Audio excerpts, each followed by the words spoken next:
पौराणिक कथाओं के अनुसार जब भगवान शिव ने अपने ससुर दक्ष प्रजापति के अहंकार को नष्ट करके उन्हें जीवन दान दिया, तब उनके धड़ पर बकरे का सिर लगाया गया। दक्ष ने भगवान शंकर की स्तुति करनी चाहिए, लेकिन अपने बकरे वाले मुंह से वो बेचारे स्पष्ट रूप से एक दो शब्द भी नहीं बोल पा रहे थे, तो श्लोक और स्तुति तो कहाँ से बोलते। हार कर दक्ष अपने बकरे के मुख को हिलाने लगे और गालों को बजाकर किसी प्रकार से कोई ध्वनि निकालने लगे। एक आवाज निकली, भगवान शिव इस सरल भाव से द्रवित होकर मुस्कुराने लगे। आशुतोष शंकर इस निश्चल ध्वनि से इतने प्रसन्न हुए कि उन्होंने इसे अपनी सबसे प्रिय स्तुति का दर्जा दे दिया। यही कारण है कि आज भी शिव भक्त मंदिर में काल बजाकर बम बम का उद्घोष करते हैं।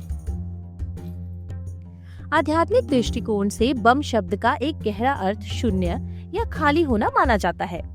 भक्त जब महादेव के द्वार पर जाता है तो वह बम बम कहकर यह संदेश देता है कि वह संसार के काम, क्रोध, लोभ, मोह और अहंकार से पूरी तरह खाली होकर आया है। संस्कृत भाषा के विद्वानों के अनुसार बम शब्द अनंत आकाश के प्रतीक व्योम का अपभ्रंश है। शिव को व्योमकेश कहा जाता है, जिनका विस्तार आकाश की तरह असीम है और जो शून्य में निवास करते हैं। समय के साथ ग्रामीण और लोक बोलियों में व्योम शब्द सरल होकर व्योम और फिर बम में बदल गया। भक्ति मार्ग में एक बहुत ही सुंदर तर्क यह भी दिया जाता है कि शिव को राम नाम परम प्रिय है। रामचरितमानस जैसा महान ग्रंथ जो श्री राम जी के चरित्र का वर्णन करता है, उसका प्रथम अक्षर व से शुरू होता है और अंतिम अक्षर म पर समाप्त होता है। इन दोनों अक्षरों के मिलन से वम शब्द बनता है, जो बिगड़कर बम बन गया। इसलिए बम बम कहना शिव को उनके आराध्य के चरित्र की याद दिलाने जैसा है, जिससे वे तुरंत प्रसन्न हो जाते हैं।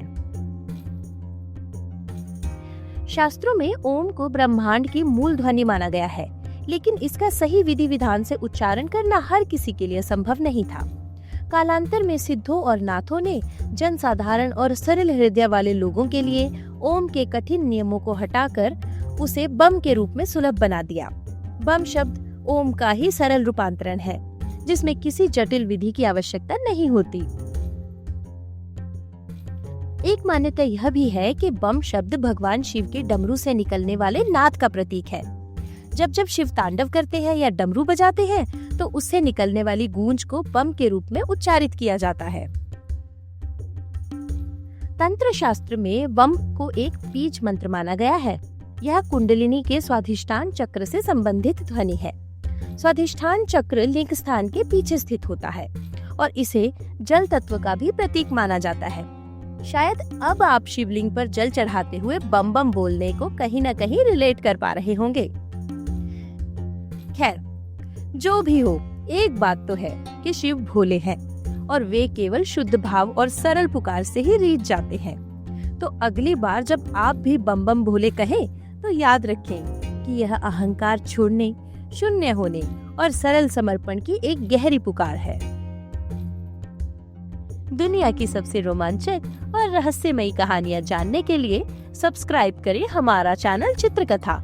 अगर आपको हमारे वीडियोस पसंद आते हैं तो लाइक, कमेंट और शेयर करना ना भूलें।